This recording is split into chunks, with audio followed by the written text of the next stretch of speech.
అన్న ఈరోజు మంచి స్పైసీ అండ్ యూనిక్ చట్నీ చేస్తా అన్న. సర్లే చేస్తే చేసావు కానీ ఎక్స్పెరిమెంట్ మాత్రం చేయకే. ఎందుకేం చట్నీ ఇది?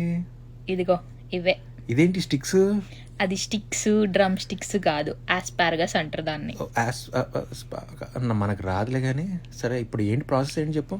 ఫస్ట్ ఈ ఆస్పారగస్ ఉన్నాయి కదా, అవన్నీ చిన్న చిన్న ముక్కలుగా కట్ చేసుకొని పెట్టుకోవాలి. Next take a half slice of ఇదిగో ఇదిగో ఇదిగో ఆగు ఆగు. నాకు ఇంగ్లీష్లో 36, తెలుగులో 89. సో ఇంక అర్థం చేసుకో.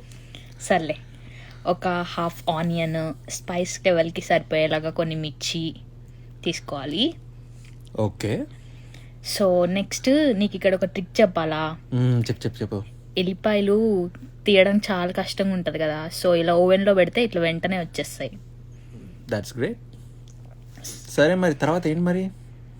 Okay, hold on. తర్వాత ఒక ప్యాన్లో ఆయిల్ వేసి దానికి మనకు కావాల్సిన స్పైసెస్ అన్నీ వేసుకోవాలి. ఎండుమిర్చి, మినప్పప్పు, జీరా అవన్నీ వేసి వేయించుకొని. దీని తర్వాత నాకు ఏం చేయాలో తెలుసు. ఇది తర్వాత మిక్సీ పట్టుకోవటమే కదా? ఆపుకో, మిక్సీ కాదు.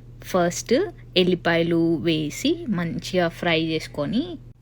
సరే, ఫ్రై చేసుకొని పక్కన పెట్టేయటమేనా?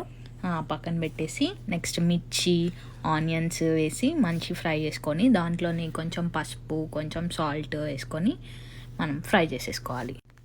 నెక్స్ట్ ఆగయా మన స్టార్ ఐటమ్ ఆస్పారగస్. ఆస్పారగస్ కాదు, అది ఆస్పారగస్.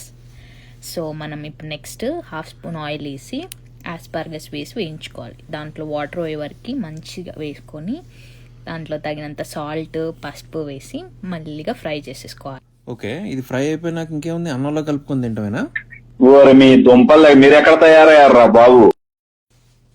సో ఇది ఫ్రై అయ్యాక మనం పక్కన పెట్టేసుకొని మిక్సీలో పెట్టుకొని గ్రైండ్ చేసేసుకోవాలి. ఇదిగో అన్న, నీ భాషలో స్టిక్స్, నా భాషలో ఆస్పారగస్ చట్నీ రెడీ. మడిసన్నా కాసింత కళా కోసం ఉండాలయ్యా.